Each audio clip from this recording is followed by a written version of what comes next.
뷰티 가족 여러분 안녕하세요. 매일의 만나 생명의 양식 오늘 또 주신 말씀을 기대하며 하루를 시작할 수 있기를 소망합니다. 잠시 기도하고 또 오늘의 말씀을 나누도록 하겠습니다. 하나님 아버지 감사합니다. 오늘도 새날을 주셔서 하루를 시작할 수 있게 하시니 진심으로 감사드립니다. 오늘도 우리에게 주신 말씀을 붙잡고 하루를 살아갈 때 승리하는 삶을 살게 하여 주옵소서. 예수님의 이름으로 기도드렸습니다. 아멘. 오늘 우리에게 주신 하나님의 말씀은 창세기 13장 1절에서 18절 말씀입니다. 창세기 13장 1절에서 18절입니다. 제가 봉독해 드리겠습니다. 아브라함이 애굽에서 그와 그의 아내와 모든 소유와 롯과 함께 네겝으로 올라가니 아브라함에게 가축과 은과 금이 풍부하였더라. 그가 네겝에서부터 길을 떠나 베델에 이르며 베델과 아이 사이 곧 전에 장막 쳤던 곳에 이르니 그가 처음으로 제단을 쌓은 곳이라. 그가 거기서 여호와의 이름을 불렀더라. 아브라함의 일행 롯도 양과 소와 장막이 있으므로 그 땅이 그들이 동거하기에 넉넉하지 못하였으니 이는 그들의 소유가 많아서 동거할 수 없었음이니라. 그러므로 아브라함의 가축의 목자와 롯의 가축의 목자가 서로 다투고 또 가나안 사람과 브리스 사람도 그 땅에 거주하였는지라. 아브라함이 롯에게 이르되 우리는 한 친족이라 나나 너나 내 목자나 네 목자나 서로 다투게 하지 말자. 내 앞에 온 땅이 있지 아니하냐. 나를 떠나가라. 네가 좌하면 나는 우하고 네가 우하면 나는 좌하리라. 이에 롯이 눈을 들어 요단 지역을 바라본즉 소알까지 온 땅에 물이 넉넉하니 여호와께서 소돔과 고모라를 멸하시기 전이었으므로 여호와의 동산 같고 애굽 땅과 같았더라. 그러므로 롯이 요단 온 지역을 택하고 동으로 옮기니 그들이 서로 떠난지라. 아브라함은 가나안 땅에 거주하였고 롯은 그 지역의 도시들이 머물며 그 장막을 옮겨 소돔까지 이르렀더라. 소돔 사람은 여호와 앞에 악하며 큰 죄인이었더라.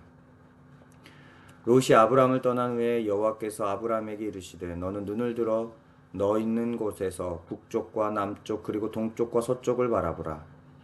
보이는 땅을 내가 너와 내 자손에게 주리니 영원히 이르리라. 내가 네 자손이 땅의 티끌 같게 하리니 사람이 땅의 티끌을 능히 셀 수 있을진데 네 자손도 세리라. 너는 일어나 그 땅을 종과 횡으로 두루 다녀보라. 내가 그것을 내게 주리라. 이에 아브라함이 장막을 옮겨 헤브론에 있는 마므레 상수리 수풀에 이르러 거주하며 거기서 여호와를 위하여 제단을 쌓았더라. 아멘. 오늘 이 말씀을 묵상하기 전에 오늘이 13장을 우리가 읽었는데요. 12장에 있었던 이야기를 잠깐 먼저 생각하고 13장으로 이어지면 좋을 것 같아요. 12장에 하나님이 갈대아 우르에서 우리 가나안 땅으로 아브라함을 부르십니다. 그런데 아브라함이 가나안 땅으로 왔는데 그 아브라함을 기다리고 있는 건 다른 게 아니라 흉년이었어요. 흉년이 들자 아브라함 가족이 애굽으로 피신을 합니다. 이제 피신하는 과정에서 아브라함이 자기 부인 사라가 너무 이쁘니까 부인을 동생이라고 속입니다. 그러니까 애굽 사람들이 사라가 결혼하지 않은 여자인 줄 알겠죠? 결혼하지 않는 사라가 너무 이뻐서 애굽의 왕 부인 삼으려고 하는 일이 있었습니다. 그런데 하나님이 지켜주셔서 그러지 못하게 막으시죠. 애굽 왕이 아브라함에게 사라를 돌려보내면서 종들도 주고 가축들도 줍니다. 그러니까 한순간에 아브라함이 갑자기 부자가 되어 버립니다. 그 종들과 가축들을 데리고 아브라함이 애굽에서 다시 가나안 땅에 오게 됩니다. 그것이 바로 오늘 본문 13장의 이야기죠. 이제 가나안에서 지내던 아브라함과 그의 조카 롯이 양과 소가 많아지게 되었습니다. 두 사람의 소유가 굉장히 많아지게 된 거죠. 어느 날 아브라함의 가축을 돌보는 목자와 롯의 가축을 돌보는 목자가 서로 자기들의 양과 소를 풀뜯게 하기 위해서 들러 나갔던 것 같아요. 그런데 그곳에서 서로 좋은 풀을 먹이겠다고 싸우는 일이 발생합니다. 여러분, 한 공동체 안에서도 이런 다툼은 언제든지 일어날 수 있습니다. 근데 이 다툼이 왜 일어났습니까? 서로가 자신의 이익을 추구하다가 일어나게 된 것입니다. 그러니까 우리가 공동체 안에서 어떤 다툼이 일어날 때 가장 먼저 점검해 보아야 하는 건 내 이익을 추구하고 있는 건 아닌지 돌아봐야 됩니다. 부부간에도 그렇지 않습니까? 서로가 서로의 이익을 추구하다 보면 부부간에 다툼이 일어나기 마련입니다. 그 다툼이 일어난 현장에 7절에 보면 가나안 사람과 브리스 사람이 함께 있었음을 알 수 있습니다. 오늘 본문 7절을 제가 한번 읽어보겠습니다. 그러므로 아브라함의 가축의 목자와 롯의 가축의 목자가 서로 다투고 또 가나안 사람과 브리스 사람도 그 땅에 거주하였는지라. 다투는 현장에 가나안 사람과 브리스 사람이 함께 있었음을 분명히 알 수 있습니다. 그 이야기는 아브라함의 종들과 롯의 종들이 다투는 현장에 다른 사람도 함께 있었다라는 거예요. 그 현장을 목도했다라는 겁니다. 여러분, 믿는 자들 사이에서 서로 다툼과 갈등이 있을 때 믿지 않는 세상 사람들이 그 상황을 다 보고 있습니다. 그런데 이런 갈등들이 오늘날에도 비일비재하게 일어나지요. 그런데 이때 우리가 기억해야 할 것이 있습니다. 믿는 자들 사이에서 일어나는 다툼은요, 개인 대 개인의 문제가 아니라 하나님의 이름과 직결된다는 겁니다. 여러분, 우리는 하나님을 보여주는 거울이요, 얼굴들이잖아요. 우리가 다투고 서로 이익 때문에 어려움을 겪고 있다면 그 모습을 누가 보고 있는 거예요? 저 교회 밖에 세상 사람들이 보고 있는 겁니다. 이렇게 종들이 다투는 사실을 아브라함이 알게 됩니다. 그래서 어떻게 하냐면 아브라함이 조카 롯에게 우리가 한 가족인데 싸우면 되겠냐 그러면서 네가 좌하면 나는 우하고 네가 우하면 나는 좌하겠다라고 말을 합니다. 이 말씀이 우리에게 도전하는 게 있죠.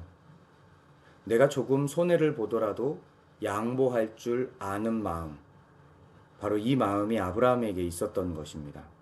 저는 이런 마음이 우리에게도 있기를 소망합니다.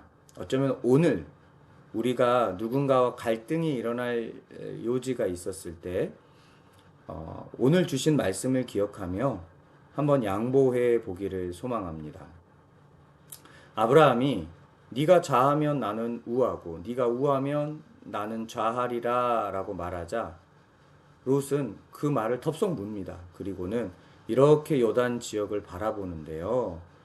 소돔과 고모라가 있는 소알 땅이 그렇게 좋아 보이는 거예요. 성경에 보니까 여호와의 동산 같고 애굽 땅과 같았다라고 이야기합니다. 얼마나 좋았으면 그렇게 표현했겠어요. 세계 문명의 발상지 애굽, 그리고 정말 좋은 것들의 상징인 여호와의 동산 에덴 동산, 바로 그런 것처럼 보여진 땅이 소알 땅이었던 것입니다. 그런데 여러분, 그 소알 땅은요, 소돔이 있는 땅이에요. 우리가 잘 알고 있는 것처럼 소돔과 고모라는 죄악이 관영하죠. 그래서 오늘 본문 13절에 이렇게 말합니다. 소돔 사람은 여호와 앞에 악하여 큰 죄인이었더라.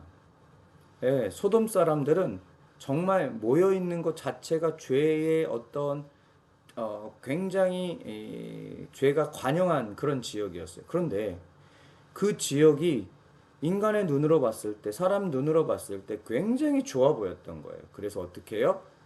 롯이요, 그 땅을 택합니다.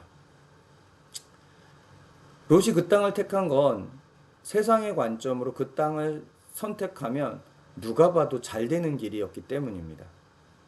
그렇지만 그 잘 되는 길이었지만 그 땅에는 하나님이 보이진 않습니다. 말하자면 하나님과 동행하는 길은 아니었던 것이죠. 그저 내가 먹고 살기 위해서 내 눈에 내 지금 상황에서 가장 좋은 것만 선택하고 있었던 겁니다. 여러분, 우리가 알아야 할 게요. 사단은 우리에게 다가올 때요, 두렵게 다가오지 않습니다. 굉장히 달콤하게 다가옵니다. 여러분, 선악과를 먹을 때도 사단이 아담과 하와에게 두렵게 다가온 게 아니에요. 너 하나님처럼 될 거야. 눈이 밝아질 거야. 그러면서 굉장히 달콤하게 다가옵니다. 뭔가 달콤하게 우리에게 다가올 때 우리가 점검해 봐야 되는 게 있어요. 이게 사단의 음성인지 아닌지. 오늘 우리가 무언가를 선택할 일이 있을 때 나의 선택이 소돔을 향해 가는 것인지 하나님을 향해 가는 것인지를 점검해 보기를 소망합니다. 우리의 모든 선택이 하나님의 빠진 선택이 아니기를 축복합니다. 롯이 아브라함을 떠난 후에 여호와께서 아브라함에게 나타납니다. 그리고 말씀하시죠. 동서남북을 봐봐라. 이 동서남북 네가 보는 모든 땅을 너의 자손에게 영원히 주겠다라고 약속하십니다. 이것은 아브라함의 미래를 책임지시겠다라는 약속입니다. 하나님은 당장의 이익보다 미래를 책임지시는 분입니다. 오늘 무언가 선택할 때 미래지향적인 선택을 할 수 있기를 소망합니다. 아니, 그렇게 한번 해보시기 바랍니다. 어쩌면 그 말씀이 오늘 우리가 선택해야 될 답일지도 모르잖아요. 말씀을 의지해 그렇게 행해보는 용기 오늘 한번 가져봤으면 좋겠습니다. 사랑하는 여러분, 오늘 우리에게 주신 이 말씀이 우리의 삶을 승리로 이끌기를 소망합니다. 기도하겠습니다. 하나님 아버지, 감사합니다. 오늘 우리에게 말씀으로 또 도전하여 주시니 감사합니다. 하나님, 어떤 갈등의 요지가 있을 때 우리가 손해를 조금 보더라도 오늘만큼은 양보할 수 있도록 도와주시고, 특별히 세상이 우리를 보고 있다라는 것을 기억하면서 하나님 얼굴로 오늘 하루 살아갈 수 있도록 도와주옵소서. 특별히 하나님은 미래를 열어가시는 분인데 오늘 선택할 일이 있으면 미래지향적인 선택을 할 수 있도록 인도하여 주옵소서. 말씀을 의지하며 살아가는 우리 삶이 복된 줄 믿사오니 오늘도 말씀으로 우리를 다스려 주옵소서. 감사드리며 예수님의 이름으로 기도드렸습니다. 아멘. 오늘도 말씀으로 승리하게 될 귀한 큐티 가족, 말씀을 사랑하는 여러분, 승리하세요. 감사합니다.